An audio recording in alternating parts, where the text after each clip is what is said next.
పెద్దపల్లి జిల్లా BRS party ఆధ్వర్యంలో గౌరవ మాజీ మంత్రివర్యులు కొప్పుల ఈశ్వర్ నాయకత్వంలో ఈ రోజు ఉదయం 11 గంటలకు పెద్దపల్లి జిల్లా పరిధిలోని రుణమాఫీ కాని రైతులకు వెంటనే రుణమాఫీ చేయాలని కోరుతూ వారికి మద్దతుగా గౌరవ పెద్దపల్లి జిల్లా కలెక్టర్ వినతి పత్రాన్ని సమర్పించారు. ఈ కార్యక్రమంలో బీఆర్ఎస్ పార్టీ అధ్యక్షుడు రామగుండం మాజీ శాసనసభ్యులు కోరకంటి చంద్ర, పెద్దపల్లి మాజీ ఎమ్మెల్యే మరియు నియోజకవర్గ ఇన్ఛార్జి శ్రీ దాసరి మనోహర్ రెడ్డి తదితరులు హాజరయ్యారు. పెద్దపల్లి జిల్లాలో ఈ రోజు కలెక్టర్ గారికి రైతుల పక్షాన ఒక మెమోరాండం ఇవ్వడం జరిగింది.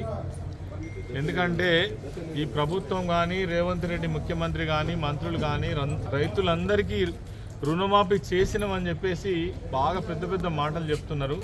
కానీ ఇప్పటి వరకు రాష్ట్రంలో జరిగిన రుణమాఫీ ఏదైతే ఉందో 33% నుంచి 40% మించలే.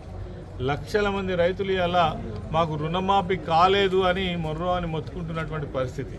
రకరకాల కారణాలు చెప్పి రేషన్ కార్డు అనేటువంటి ఒక నిబంధన పెట్టి ఒక ఇంట్లో ఇద్దరుంటే ఒకరికే వర్తిస్తుందని చెప్పి 2 లక్షలు దాటితే మీరు అవి కట్టుకోండి అని చెప్పి కట్టినా కానీ ఇవ్వనటువంటి దుస్థితి ఈరోజు రాష్ట్రం మొత్తం మీద కూడా నెలకొని ఉన్నది. రైతులందరూ చాలా ఆందోళనగా ఉన్నారు. ఇవి మీరు చెప్పిన మాటలే. 2 లక్షల రుణమాఫీ ఏకకాలంలో చేస్తామని ఎన్నికల ముందు ఎంత బడాయి మాటలు చెప్పిండో ముఖ్యమంత్రి రేవంత్ రెడ్డి మనం చూసినాం. మరి ఆ మాట నిలబెట్టుకోవడంలో మాత్రం చేత కావడం లేదు.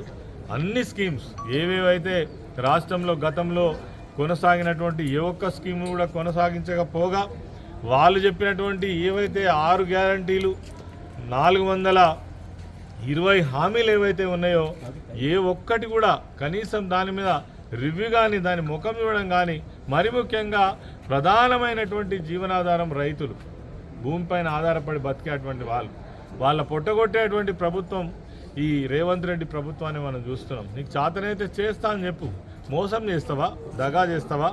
ఇయ్యాలటికి కూడా మరి వర్షాకాలం పంట కూడా నిన్నటికి ఆ సీజన్ అయిపోయింది. రేపు మళ్ళా వేసవికాలం సీజన్ కూడా వచ్చింది. ఇప్పటి వరకు రైతు భరోసా లేదు, కనీసం రైతు బంధు కూడా లేదు పాతది. రైతు బంధుకి ఇచ్చినటువంటి పైసలు కేసీఆర్ గారు చేసి ఉంచినటువంటి డబ్బులనే రుణమాఫీ కింద ఒక 17,000 కోట్లు ఇచ్చి చేతులు దులుపుకున్నారు. రైతు భరోసా ఎగబెట్టిండ్రు. మరి ఇంతకంటే దారుణం ఏముంటుంది? కాబట్టి ఈరోజు మన ఒక్క పెద్దపల్లి జిల్లా లెక్క చెప్తే 1,52,000 మంది రైతు రుణమాఫీ, 54 మంది రైతులు రుణమాఫీ కావాల్సినది. 51,000 మంది రైతులకు రుణమాఫీ చేసి మొత్తం మందికి చేసినామని ఇలా బడాయిలు కొడుతున్నారు. అందుకే ఈరోజు ఆ రైతుల సమక్షంలో ఎవరెవరికైతే చిన్న చిన్న కారణాలతోటి కనీసం 40,000, 50,000 ఉన్న వాళ్ళకు కూడా రుణమాఫీ చేయకుండా ఆఫీసుల చుట్టూ తిరిగి వేసారినటువంటి రైతులకు ఒక భరోసా కలిగించాలని బీఆర్ఎస్ పార్టీ పక్షాన రైతులకు పిలిపిస్తే వందలాదిగా రైతులు ఇలా కదిలివచ్చిండ్రు. మరి ఈ విషయాలన్నీ కూడా కలెక్టర్కు నివేదించడం జరిగింది. తక్షణమే ప్రభుత్వం స్పందించి ఏకకాలంలో మీరు చేస్తున్నటువంటి రుణమాఫీ మరి అది మోసమైంది, ఇప్పటికైనా మీరు ఆ రుణమాఫీని చేయడంతో పాటు రైతు భరోసాను కూడా వెంటనే ఇవ్వాలి రైతులకు అని చెప్పేసి డిమాండ్ చేస్తూ ఈరోజు రిప్రజెంటేషన్ ఇవ్వడం జరిగింది. పాల్గొన్నటువంటి నాయకులందరికీ కూడా నమస్కారం, ధన్యవాదాలు.